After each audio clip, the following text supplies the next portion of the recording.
안녕하세요, 엘군입니다.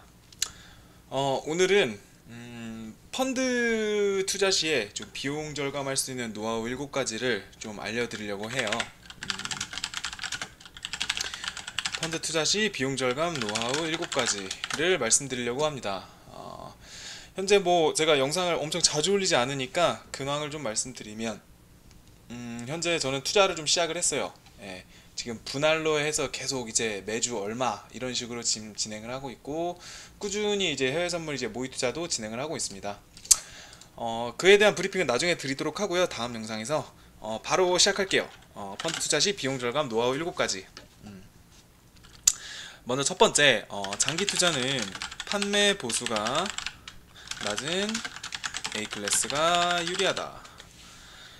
펀드는 기본적으로 그 가입 자격이나 이제 판매 경로 이런 거에 따라서 그 종류별로 이제 판매 수수료나 그 보수가 이제 다르게 부과될 수 있어요. 이제 클래스라고 하는데, 장기 투자 목적이시면 이제 A 클래스, 이제 A 클래스는 보통 이제 선취 판매 수수료가 이제 청구되는 거고, 그리고 C 클래스가 이제 선후치 판매 수수료가 이제 청구되지 않는 건데, C 클래스보다 이제 A 클래스가 장기 투자에 좀 더 적합하다라고 생각하시면 될 것 같고요. 이제 A 클래스 같은 경우는 이제 가입하실 때 보통 이제 1%한 내외, 1% 정도 그 정도 이제 일회성 이제 수수료를 내야 하는데, 이제 매년 내는 이제 판매 보수가 이제 좀 상대적으로 낮거든요. 그래서 장기 투자자는 A 클래스로 하시는 게 유리하시겠습니다. 반대로 단기 투자는 판매 수수료가 없는 C 클래스가 유리하다가 당연한 얘기겠죠.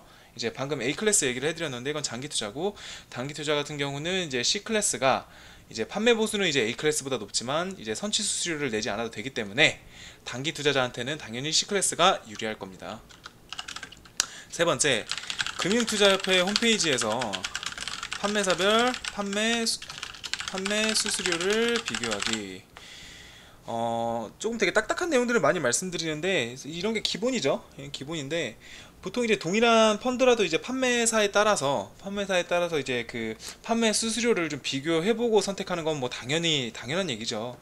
그래서 개별 펀드의 어떤 판매사별 수수료 정보는 제가 말씀드렸다시피 금융투자협회 홈페이지에서 비교나 확인이 가능한데요. 주소는 다음과 같습니다. 주소가 dis 그다음에 kofia.or.kr, 여기 discopia.or.kr, 여기로 들어가시면 금융투자 홈페이지고요. 네 번째, 온라인 가입 시 상대적으로 판매 보수가 저렴하다.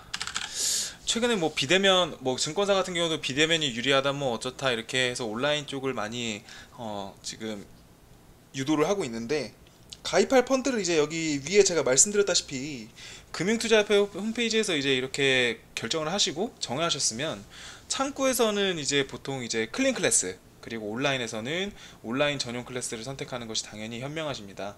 이 클린 클래스나 온라인 전용 클래스 같은 경우는 보통 이제 창구 판매 클래스에 비해서 좀 이렇게 판매 보수가 좀 저렴해요. 그래서 온라인 클래스는 이제 보통 클래스명에 알파벳의 S 그리고 또는 E, 이거를 포함하고 있고요. 클린 클래스는 G를 보통 이제 포함하고 있습니다.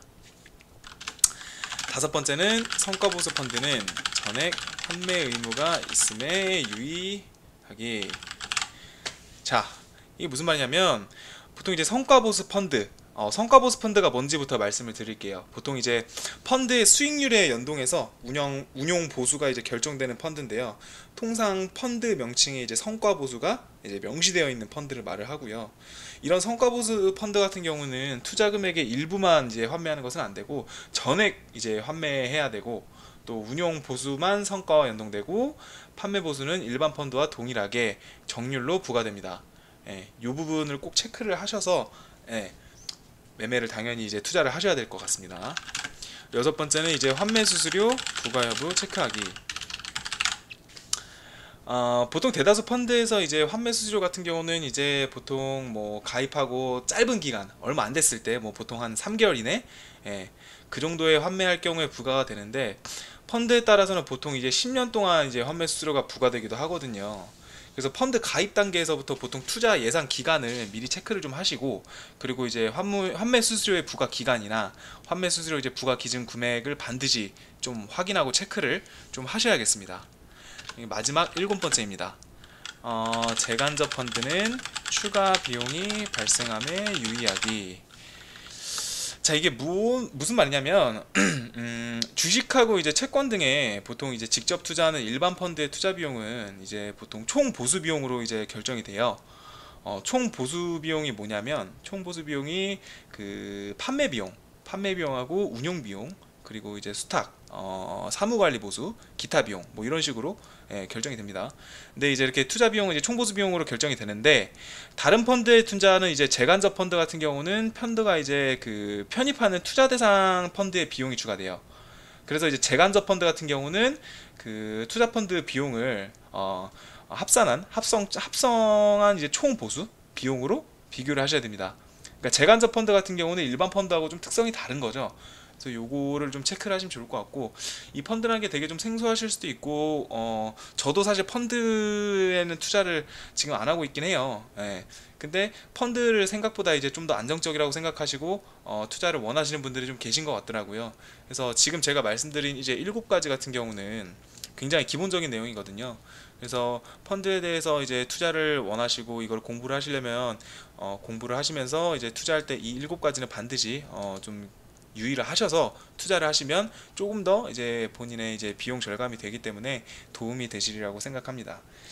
오늘 영상은 굉장히 짧습니다. 여기까지고요.